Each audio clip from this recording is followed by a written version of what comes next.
Get your hands off me, you servant. Do you have any idea who I am? The scream shattered the hushed luxury of the Aerolux first-class cabin. Elena Vance didn't just raise her voice. She weaponized it. She stood in the center of the aisle, her face contorted into a mask of pure, unadulterated loathing. She wasn't looking at the flight attendant who was trembling nearby. She was looking down at Marcus Sterling, who was sitting quietly in seat 1A. The seat she had decided moments ago belonged to her, simply because she wanted it. I said move, she shrieked, slamming her designer bag onto the mahogany console next to his arm. This is a first-class cabin, not a bus station. I paid for luxury. And that doesn't include sharing oxygen with people like you. My husband is Gregory Vance. We own the logistics that keep this pathetic airline breathing. Now get your luggage and get out before I have the police drag you out in zip ties. Marcus Sterling didn't flinch. He didn't even look up from the financial schematics on his tablet. He merely adjusted his rimless glasses, the light reflecting off the lenses like a warning. He was a man of immense stature, both physically and economically, yet he possessed a stillness that was far more intimidating than Elena's screeching "Madam." He said, his voice a low, terrifyingly calm baritone that cut through her noise like a razor. You are in the wrong seat. 1A is reserved for the primary passenger of this manifest. Your seat is 4F in the back of this cabin.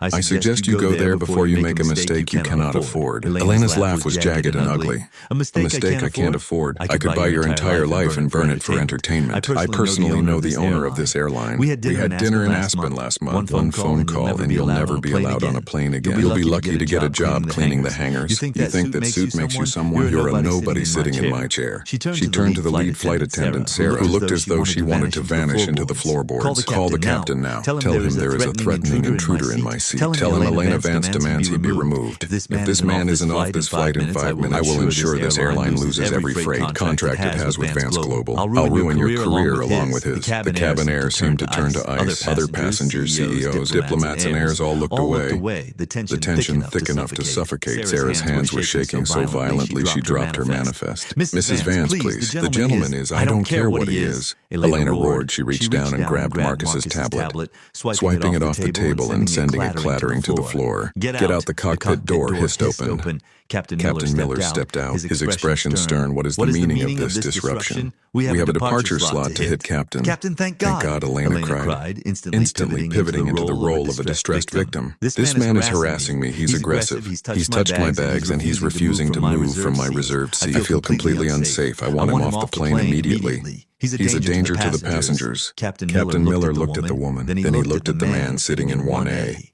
In the dim mood lighting of the boarding process, he hadn't seen the face clearly. But as Marcus Sterling slowly stood up, unfolding his 6'3" frame to tower over everyone in the aisle, the light hit his features. The captain's jaw didn't just drop. He visibly recoiled. His spine snapped to attention, his hands falling to his sides in a rigid, instinctive salute. Mr. Sterling, Miller stammered, his voice trembling with a mixture of shock and terror. Sir, I didn't realize you were on board for the inspection today. Please accept my deepest apologies. The silence that followed was absolute. The only sound was the hum of the auxiliary power unit. Elena's face, previously flushed with rage, turned a sickening shade of gray.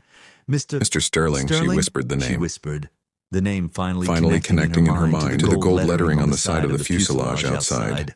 Marcus looked at the captain, then turned his gaze to Elena. It was the look of a predator watching a particularly annoying insect. Captain Miller, Marcus said, his voice devoid of emotion. It seems there is a passenger who believes she has the authority to dictate seating on my aircraft. She also claims to be a close friend of mine. She says we had dinner in Aspen. Marcus stepped closer to Elena. Entering her personal space, she staggered back, hitting the galley wall, her faux fur coat snagging on a metal latch. I don't go to Aspen, Marcus whispered.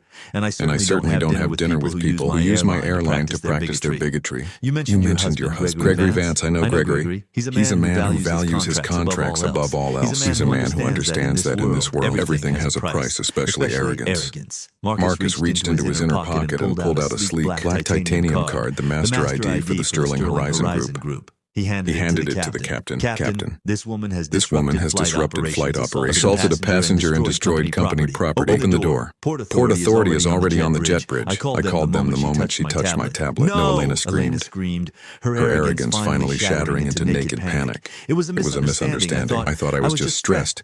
My husband, you thought my skin color meant I was beneath you. Marcus interrupted, his voice rising just enough to command the entire plane. You thought your husband's money made you the owner of the world. You were wrong on both counts. You are a guest on my medal, and your invitation has just been revoked. The cabin door creaked open. Two Port Authority officers stepped inside. Elena lunged for her bag, trying to hide her face from the other passengers, who were now filming the encounter on their phones. Ma'am, you're under arrest for disorderly conduct and filing a false police report, the officer said, his voice booming. Elena had actually dialed 911 on her cell phone minutes earlier, claiming Marcus was armed.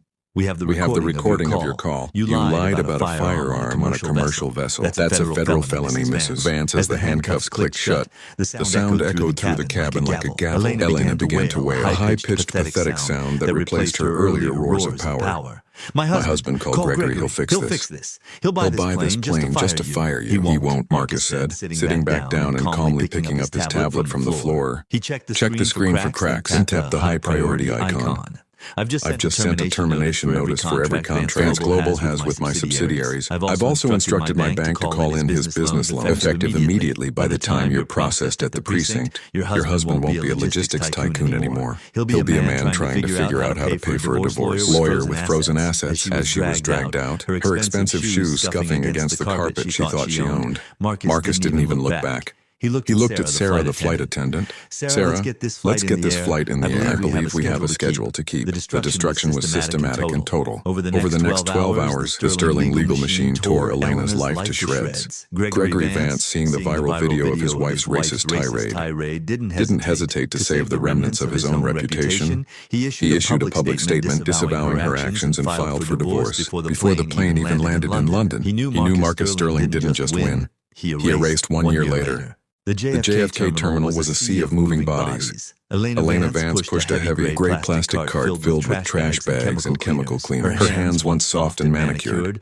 were now red and raw from bleach. She wore a shapeless navy blue jumpsuit with terminal services stitched in yellow on the pocket. She had lost everything. The felony conviction meant no one in the corporate world would touch her. She lived in a cramped apartment in Queens. Her days spent scrubbing the very floors she used to walk upon with disdain. The terminal suddenly grew quiet. A group of men in sharp suits moved through the concourse, led by airport directors and flashing cameras. In the center was Marcus Sterling. He was there to open the new Sterling International wing. Elena stopped clutching her mop handle. She was directly in his path, her heart hammered against her ribs. She expected him to stop. She expected him to gloat, to show the world his triumph over the woman who had insulted him. Marcus walked toward her. His eyes swept over the hallway, inspecting the work of his employees. For a split second, his gaze landed on the woman in the navy jumpsuit. Elena held her breath, her eyes stinging. Marcus didn't stop. He didn't smile. He didn't even recognize her. To him, she wasn't an enemy he had defeated.